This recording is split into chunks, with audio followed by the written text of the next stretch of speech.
Live. Okay. Hello. Welcome to the F1 Weekly News Show here at F1 Fanatics. While racing's on, I think we might kind of do the F1 Weekly News shows as live streams after FP1 because FP1 is usually where you kind of get the latest roundup and tech news from the teams there and see any upgrades that come. And also, it just seems a pretty kind of easy and nice job to do there. Hello to Fergus, the Understeer podcast in the chat. Thank you for joining on this one, and we have plenty to talk about today. So we've got obviously talking about Mercedes gearbox issues, how they were saying that was a fundamental problem. Ferrari's just lack of pace, but also bringing upgrades to this weekend and seeing how whether they can kind of benefit the performance. Red Bull have said that obviously Sebastian Vettel will not sign Arsenal's lack of form. Brutal. We've been much better the past couple of weeks. Calm down there, either Jordan or Lyle in the chat on that front. But Sebastian Vettel definitely won't be what they're saying. But, they also said last year that Pierre Gasly definitely wouldn't be dropped mid-season. And we all know how that one turned out. But good morning, Nico, in the chat.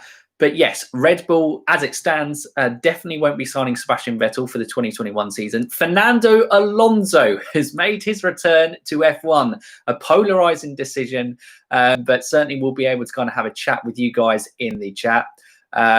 Liam's about to record, but thank you for dropping into chat. Go from there. Is there a new calendar yet? Yes, that is other big news that was confirmed in FP1. Mugello has been confirmed as the round after, completing a third European triple header with Spa, Monza and Mugello joining the back end of that and making it the Ferrari's 1000th Grand Prix. Is going to be at a home Grand Prix. I think that was always going to be figured out in some way or another. That is certainly not a surprise. And also Sochi has been confirmed, but that may be good news for people because Sochi was always going to be confirmed, but it looks like as they haven't confirmed a double header, it's probably just going to be the one race. And then news actually after that is a kind of triple header in Europe with Hockenheim.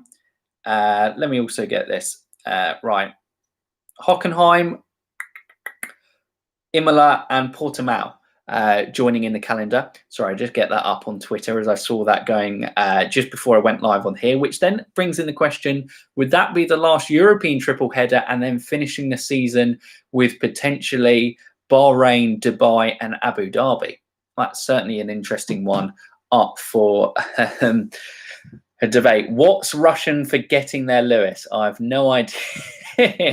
But Valtteri Bottas, no, Valtteri Bottas is strong in Sochi. That's one race that he's allowed to kind of have unless Valtteri James kind of makes an appearance. As for Katie's really excited for Mugello. Putin wants double Russia, of course. Lots of kind of debates on there. But we'll start off with the action kind of following on from two teams with differing fortunes, but kind of still issues with their cars. So Mercedes had a gearbox issue, and they've said this week that it's a fundamental issue or design flaw with the gearbox with the W11. Now, obviously, Albon looked like he might have taken advantage without that incident with Lewis Hamilton that resulted in a 5-second penalty for Lewis and Alexander Albon obviously spinning and later retiring with a mechanical issue. But yes, they massively had to drop off the pace and the safety car might have stitched them up. They've said this week it's a fundamental issue. I put out a poll whether it's panic stations, Mercedes have it fixed, or somewhere in between. And that side, that team are so good at kind of finding solution to problems. You think there's probably a patchwork that it won't be too big of an issue, but it's certainly something Red Bull will be looking to exploit after having a terrible opening weekend. That's certainly an interesting one on that front. But yeah, it is quite nice to see a chink in the armour in Mercedes early. It could just be media speculation because we know how good Mercedes there, but it does genuinely seem like a genuine problem. And, usually they can iron these things out. But I guess a track like Austria that's so harsh on the cars, which we saw so many retirements with only 11 cars finishing the race last week, that it's probably highlighted that problem a little quicker than they would have expected, and it'd be interesting to see how that goes this weekend. With Ferrari, I think Binotto said that they are now 0.7 seconds slower on the straight. Haas, I think today was saying that they've noticed the kind of big drop off in performance with Ferrari's engine, and it really doesn't look good for Ferrari. And although they've brought upgrades, I think a new front wing, a new barge board, there might be some adaptations to the rear wing as well that they might be testing. But these were initially kind of muted for Hungary because Ferrari had said there's a fundamental flaw in the SF1000. So yeah, it could turn out to be one of the worst seasons in Formula One for Ferrari, and they have their 1000th Grand Prix at a home Grand Prix at Mugello for the first time in F1. Maybe not the ideal situation, but who knows with Ferrari? They certainly will be looking to take advantage of that. But if their engine power unit problem is still an issue, then they are massively going to suffer at Spa, Monza and Mugello, three very power heavy tracks in the second part of the calendar. Katie, he has found the Russian for getting there, Lewis. I have no idea how to say that. So if anyone knows Russian and can say that, brilliant. You can send a voice clip to me on Twitter. I'd be very interested in hearing that one. But yes, it looks all doom and gloom for Ferrari at the moment, despite obviously last weekend getting on the podium with a P2 with Charles Leclerc and being in the points with Sebastian Vettel, scoring more points than Red Bull somehow, even though Red Bull look light years ahead of where they are development-wise as a car. But that's F1 for you. When lights go out, carnage can happen, and it's about where you finish the race, not about what you kind of look like you'll do in the race with everything that goes on beforehand.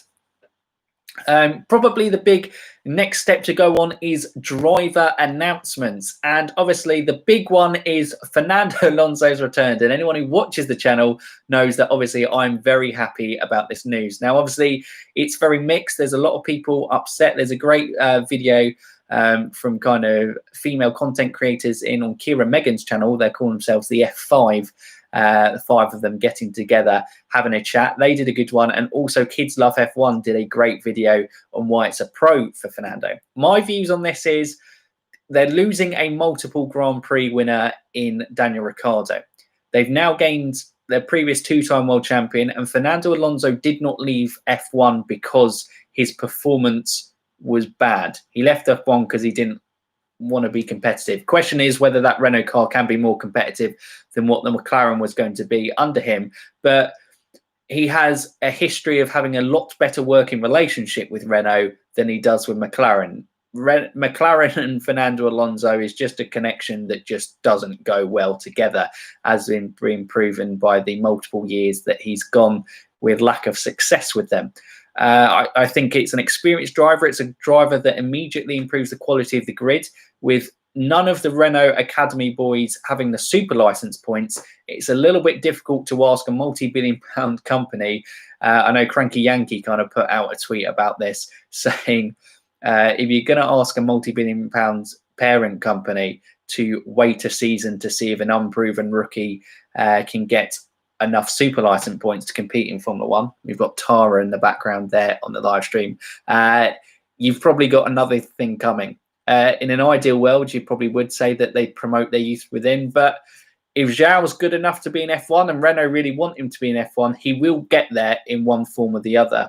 It just won't be in the 2021 season, which a lot of people were hoping if he goes on there. Right, I'm not even going to attempt to try and say that, Katie. Maldonado returns to Ferrari. Hi Tara in the background. She's on the table somewhere as well. But yes, Fernando Alonso, I think, is a very positive move for Renault. And if it's going to work out, it could be incredible, or it could go the other way. But I think Fernando's he comes in this with a fresh mind. He realizes where Renault are, and he's at a different place than when he rejoined McLaren and had his kind of 2015, 2016 were probably the main Moni years on that. I actually think towards the end, Fernando was very invested in he gave his all for developing that McLaren, with Andreas Seidel obviously coming out last year saying that Stoffel van Dorn and Fernando Alonso's work was a huge benefit to the success to McLaren actually had in the 2019 season. But someone we won't be seeing return to a former team looks like Sebastian Vettel. Christian Horner, interviewed on FP1, said that there is no way, not a chance, that Sebastian Vettel will return to Red Bull. But like I said earlier, there was not a chance that Pierre Gasly was being dropped mid-season with Red Bull. And then a week later, he was. I do think this one, though, is more likely not to come through. I think they've got a really good partnership going with Alexander Albon and Max Verstappen. Alex is the good number 2 support driver whose performances he proved last week. He was up there and can definitely can compete. He obviously, still learning his trade against racing those guys at the top and when to overtake and when's the best time to do that. But he certainly seems like he will be a better support for Max Verstappen than what poor Pierre Gasly, unfortunately, had in the first half of the 2019 season. But yes, Sebastian Vettel won't be making a return. To round up the news, obviously, at the start of FP1, Sky Sports announced that Mugello will be making a return. And like I said, at the back end of that triple header of Spa, Monza and Mugello will be added, and that will be the 1000th Grand Prix for Ferrari. And I've seen a lot of people going that Mugello will be a snooze fest. Look, Mugello isn't going to be a track. If you love overtaking and you want overtaking all the time, Mugello isn't going to be that track. But there are tracks on F1, Monaco, Hungary, that are narrow tracks, more classic traditional tracks. It's more the art. The qualifying at Mugello will be fantastic. That certainly will be brilliant on a Saturday. But the racing, it will also be that the overtakes are massively earned, and it will be a different style of racing. And Spa and Monza are both easier to overtake on. So you're going to have that. And then Mugello is something different. It's a variety. You can't have all the tracks being the same. It's definitely different. It's never hosted an F1 race before. We have no idea what F1 is going to be like at Mugello. We can only assume from what we know of the track. And obviously, it's a MotoGP track. And looking at another MotoGP track, Circuit de Catalunya, that hasn't historically led to great racing in Formula One. But we can be positive. Ferrari will definitely be positive, and they'll be hoping, I think it will be behind closed doors, but they may be hoping, fingers crossed, that they can get some of their beloved Tifosi into the Grand Prix to celebrate that 1000th Grand Prix for Ferrari. Hashtag Checo time. Austria is the MotoGP track as well. Yeah, it is. But Austria, it's traditionally been a little bit more F1 based. There's some more overtaking points, especially the kind of DRS straights into heavy braking zones that works. Abe Pandea is back in the chat. Thank you for coming. Anything about Ferrari updates to date? Yes, they had a new front wing, new barge board. Vettel tested the front wing. Charles Leclerc tested the barge board. I think there was a rear wing as well. There was another update, but I'm not sure if that's coming in Hungary. But those other two have definitely been brought forward ahead of the proposed update, which was in Hungary, because basically Ferrari was so far off the pace that they needed something. I don't know if it was they went for this more downforce setup and that's the drag, but it really does feel that it is the engine deficit. And you can make all the infers you want. Obviously, Red Bull and Mercedes said that it was very suspicious that they had a loss of pace when the FIA started looking into their engine. Obviously, the agreement came out pre-Australia about the Ferrari agreement, and now we're racing again. Ferrari, I think Charles Leclerc was 9/10 off his pole lap last year, and they said they were 0.7 seconds slower on the straight. Make of that what you will. It's not 100% confirmed, but it looks very highly likely that there was something a little bit dodgy about that Ferrari engine. And maybe they found a loophole and the FIA have now closed that loophole. And yes, they certainly need some massive development on that front. Can you see Red Bull win this weekend? Yes, I can see Red Bull winning this weekend if the Mercedes gearbox issue is still a problem. Which they said will be. And if Max Verstappen can get through a race, I think he definitely will be challenging the Mercedes at the top. But if it's a Mercedes 1-2, I wouldn't be surprised at all, because that W11 looks incredibly good as a car. Like I said, Sochi is confirmed at the well, there's a week break between Mugello and Sochi, but that's confirmed. But with only one race confirmed, it would infer that there isn't going to be a Sochi doubleheader, which I think is great news for a lot of people, because there's a lot of these kind of 90 degrees right angle corners, and it doesn't really lend itself to kind of the most exciting racing, especially Sector 3 in Sochi is a little bit of a snooze fest. But, you know, it is racing. It's another confirmed. It now means that we have got 10 confirmed races on the F1 calendar, which is a fantastic thing, because our season's extending and we're getting more races, and it means it's developing more of a championship, and that can only be a good thing for Formula One for me. Also, with things, like I said, there was this tweet that came out that also was saying that Hockenheim, Imola and Portimao will also be the 4th European triple header, making it kind of seem like F1 want to contain themselves within Europe because they can understand the virus. They probably have the best connections and best relations with the countries within this in terms of operating wise. And obviously in places like the US, Brazil, Mexico, China's had a little bit of a boost again with the virus. Maybe not the thing. And on this, it also said with that European triple header that Canada looks very unlikely, and also China has already been cancelled. So maybe expect confirmation that we won't have a race in China this season coming in the next few weeks or so. Yep, absolutely, JB. Perfect timing on that. I was just talking about that. For me, this suggests in how they're grouping triple headers in terms of how they want to complete these seasons is like triple header, triple header, triple header break, triple header break, triple header break. Sochi seems like it's on the loan, so maybe that's kind of a summer break for the teams, just so they don't have triple header after triple header, because it gives them a little bit of a break. So a weekend break Sochi, then a weekend break probably, and then another triple header.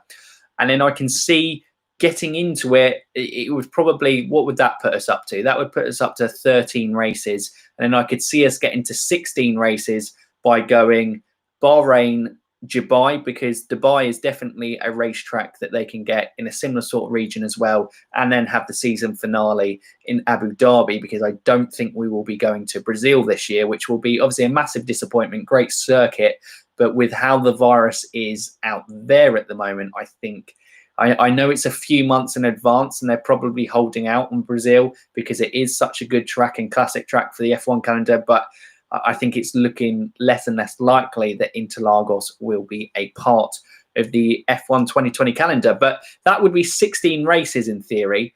And yeah, would be very interesting. But FP1, unfortunately, poor Nicholas Latifi, he's got the worst start to an F1 career ever. Australia gets cancelled, coronavirus, has like the longest break ever between F1 seasons before getting his shot in an F1 car. Crashes in FP3, did well. Solid job over the weekend, getting in P11 last week, and then going in FP1. Jack Aitken was having a good shot out in FP1 as well. He did well on that front, but yeah, poor Nicholas Latifi, his engine blew up, and it always happens. I said this last week. Mercedes before Austria said that they've brought a reliability upgrade to their engine, and then one of their customer teams blow up. And there's got to be something with this racing point. It's happened 2 weeks in a row now, and they're not concerned about it. That when it kind of exits a corner, it kind of blows up this kind of puff of smoke. And yeah, I don't know if it's excess oil. I think they were inferring maybe it's there. It certainly seems like it's pushing something excess, and it seems a very deliberate thing. It's something interesting to see on that front. But yeah, just looking in chat. Fergus loves Interlagos. What about a Brands Hatch GP? I don't think Brands Hatch can cope with modern F1. I definitely can't see that. And if that was going to be an option, I potentially would have seen that happening or being announced sooner. I just don't think they have the grading, or at least the funding, to upgrade to the grading. Sorry, that's Tara's tail in the background. for Brands Hatch to be a possible plausible Grand Prix. USA from JB, USA and Brazil are definitely no, in my opinion. Canada, I reckon, will be too cold for a race at this time, and I doubt F1 will go to the Americas just to race in Mexico City. Yeah, I feel like that's very good.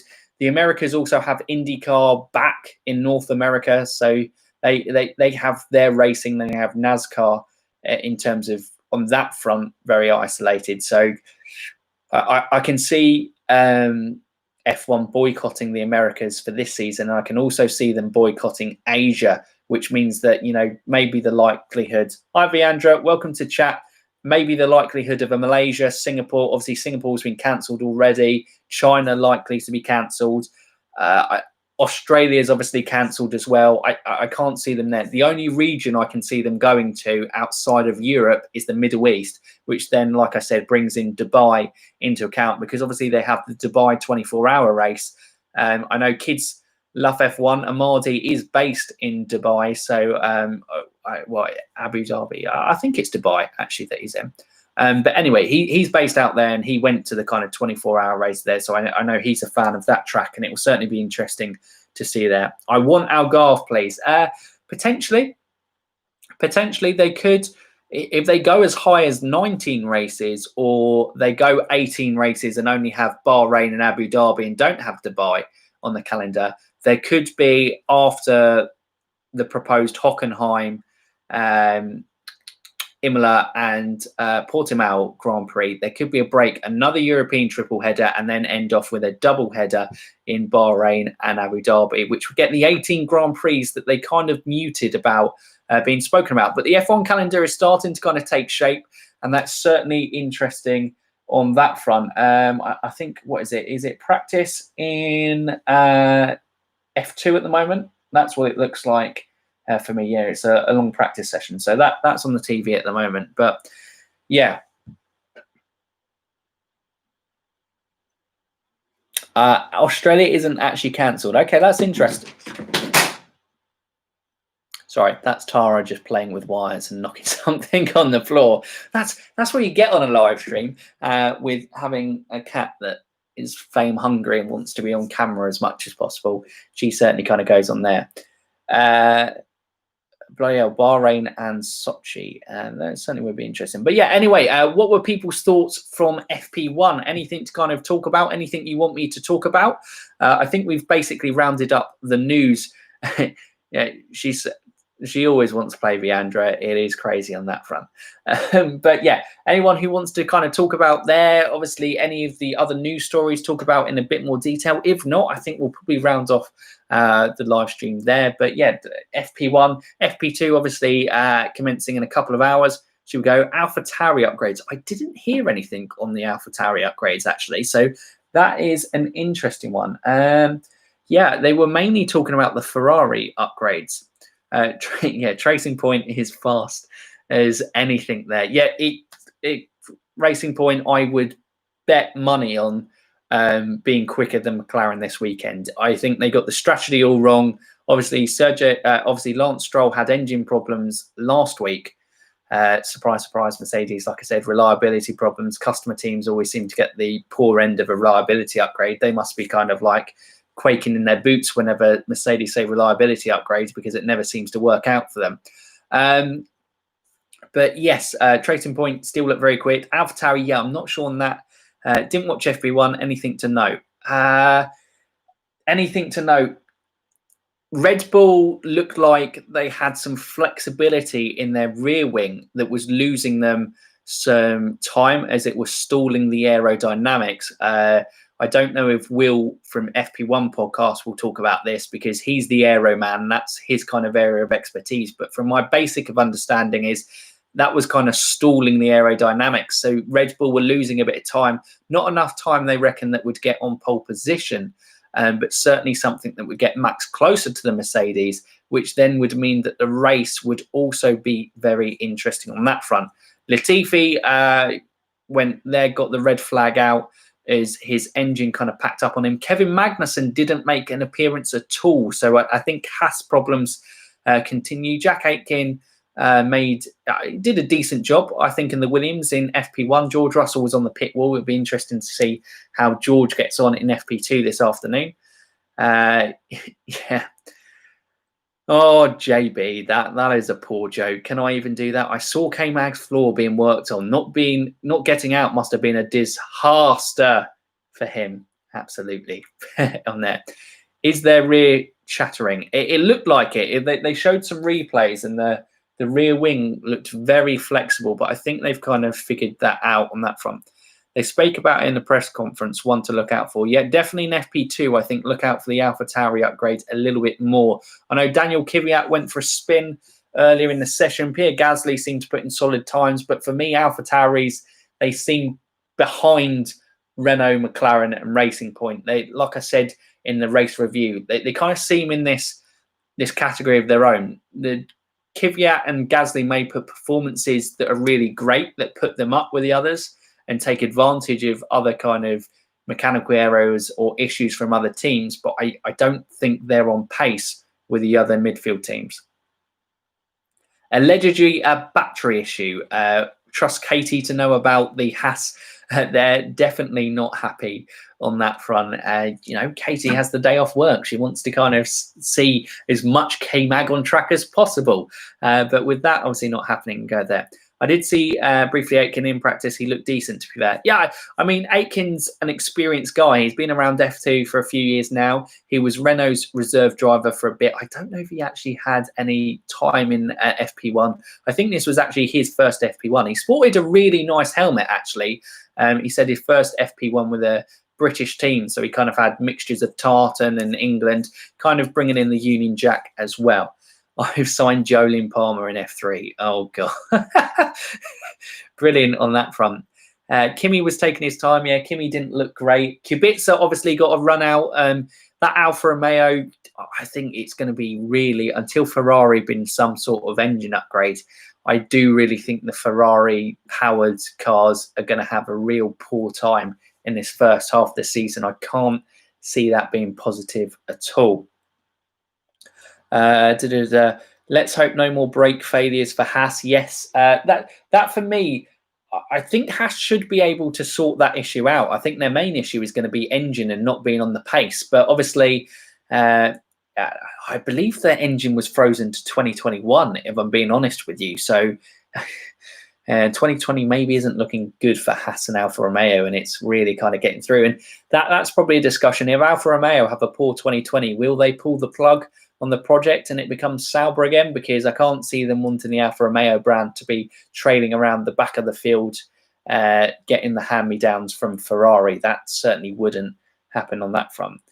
But there, looking there, Marino Sato has gone fastest in practice in the F2, which makes a change, as I think he was crashing on there from there. But anyway, yeah, Ferrari definitely have the worst reliability. Then it is more reliability, but it just is slow. That even Renault looks quicker than the Ferrari engine this year. So that's going to be interesting on that front. But anyway, unless there is anything more, I'm going to round off the live stream there. I hope everyone enjoys FP2. We're going to be obviously live for the quali live stream tomorrow, and it will be a 1-year special as well. So we'll do the quali live stream reaction, but we'll stay on stream and we'll talk about the channel being its year anniversary tomorrow. It would be a year tomorrow to the exact day that we released on the channel our preview of the British Grand Prix. How that kind of seems a really long time ago on that. But yeah, make sure you join in if you want to kind of relive some favorite moments of the channel or ask anything about the kind of year in the channel. We'll make sure we kind of stay on a bit longer, and hoping, fingers crossed, that we should be able to do a Zoom Skype call on this live stream and have Ash on that one as well. So that'll be great. Obviously, him being on there. JB, thank you for saying happy anniversary. I hope you can join us tomorrow, but understand if you can't make it. But yeah, there. And obviously, as always, on the race, after the race, we'll be live on that. And hopefully it's as good a race on Sunday as what it was. Oh, sorry there.